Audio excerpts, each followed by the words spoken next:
situación que está a atravesar o Centro Superior Cinexético e Piscícola de Galicia é unha semana máis o punto de partida do noso resume informativo do acontecido na provincia. Voltaremos a Tor para continuar en Lugo con ese proxecto que xa é unha realidade, a nova ponte sobre o río Miño, e falaremos de pesca no Ulla. Así comezamos, sexan benvidos.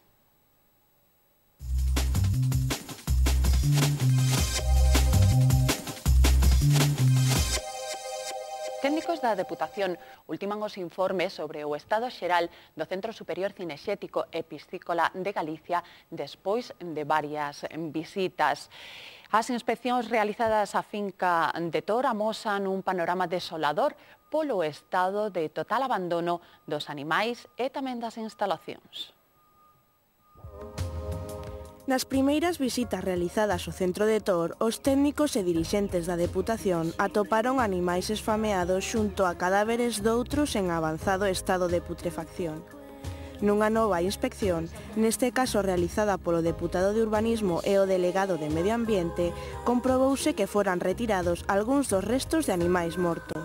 Decidimos desde a Diputación facernos cargo definitivamente da situación de aquí do Centro Superior Cinexético e mellar de poñerlle arreglo a unha situación que non pode continuar máis. Nunha zona ao aire libre, nun pequeno recinto pechado sobreviven 2 xabaríns con aspecto famento. No interior da finca hai un galiñeiro no que aves vivas camiñan entre galiñas mortas. Moi preto, nunha especie de coelleira, foron atopados esqueletos de coellos. Ratóns vivos e mortos é outro dos achádegos da inspección. Primeiro que vamos a facer é mirar a situación dos animales, o seguinte, pois, os accesos á finca que están moi deteriorados, e mandaremos técnicos a controlar as cortas que ahora mesmo están facendo, porque non sabemos exactamente se están facendo no monte comunal ou as están facendo no monte que é propiedade da finca. O estado de abandono tamén afecta ao conxunto das instalacións, tanto os accesos e camiños do interior como as áreas forestais e agrícolas da finca de Tor.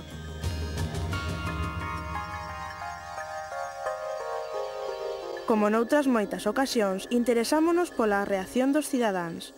Nas rúas de Monforte de Lemos e Lugo recollimos a opinión dos veciños sobre os últimos acontecementos en torno á Fundación Tor.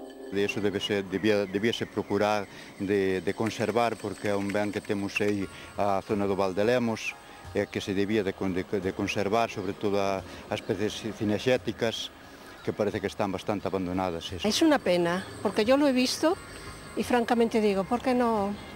Está completamente abandonado, sí, completamente. Ademais, casi é difícil entrar a él, que están as pistas desfeitas, e incluso as edificacións que fixeron ali quedaron abandonadas, dá pena ver aquilo.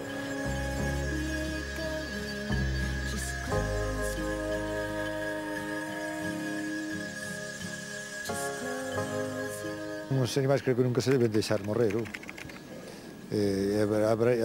habrá alguén responsable, digo eu. O tienen animales bien cuidados o que non los tengan. Un patrimonio que é patrimonio de todos. Si non se cuida, si se talan árboles indiscriminadamente, sin permiso de nadie, a verdade que habrá unhas autoridades que teñen que tomar cartas no asunto. Lugo contará coa tan demandada ponte sobre o río Miño. Como posiblemente saben, o Ministerio de Fomento, con José Blanco fronte, licitou a construción do novo viaducto e dos viais para conectar a circunvalación da Nacional 6 coas estradas do sur de Lugo. A antiga ponte romana deixará de soportar a intensidade de tráfico que rexistra na actualidade. A ponte sobre o río Miño na cidade amurallada comeza a ser unha realidade para todos os veciños e veciñas lucenses. Dende hai un ano, o proxecto desta infraestructura axilizouse considerablemente. O Boletín Oficial do Estado publicaba o día 16 de abril do 2009 o inicio da contratación da nova ponte que contará con máis de 21 millóns de euros, financiados polo Goberno de España a través do Ministerio de Fomento. Bueno, estamos contentos de que isto suceda, porque xa estábamos desesperados, que isto xa nos parecía que non chegaría nunca. Moi contentos todos porque teremos outros pasos mellores co que temos agora. Esta infraestructura, unha das máis demandadas e desexadas pola cidadanía, unirá as dúas marxes do río e mellorará os accesos e saídas do casco urbano dende o oeste da cidade. Situarase a uns 600 metros ao sur do balneario, co obxectivo de que sexa un perfecto enlace de conexión coa Nacional 6. A lonxitude da ponte, que será metálica, é de 195 metros. Solucionará ademais a fenda fronteriza entre os barrios a outro lado do río e a zona urbana, soportando o paso de ata 70.000 vehículos ao día. É un beneficio sobre todo para este barrio, que sufrimos moito para ir a Lugo. Leva 5 minutos os días normales, pero outras veces leva media hora ir á Porta de Santiago. O que ten pequeno no colegio da Porta de Santiago, levalle media hora a ir a buscar. A comunicación, a forma de paso de todos os días, unha forma de que evitamos de que o ponte romano que temos que se nos caiga, e, bueno, é unha idea, o que dicía, é, bueno, maravilloso, é un día de máis, hoxe que nos podemos sentir contentos os lucenses, todos os lucenses. Me gustaría vela feita, somos antigos, eu nacín aquí xa hai bastante tempo, que xa teño tempo, e me gustaría vela a ponte feita.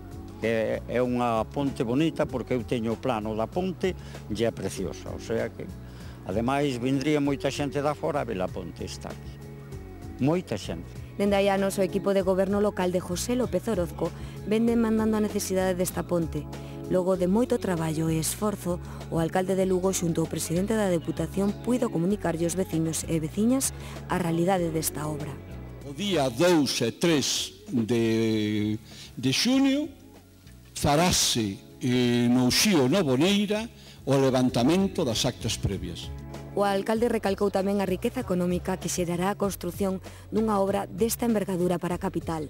E unha mostra dos servicios cidadáns é esta obra. Ustedes pensen nos tempos que corremos, pensen, por favor, no servicio que vai facer aos cidadáns. O número de traballadores que van traballar nesta ponte, o número de empresas que vai mover.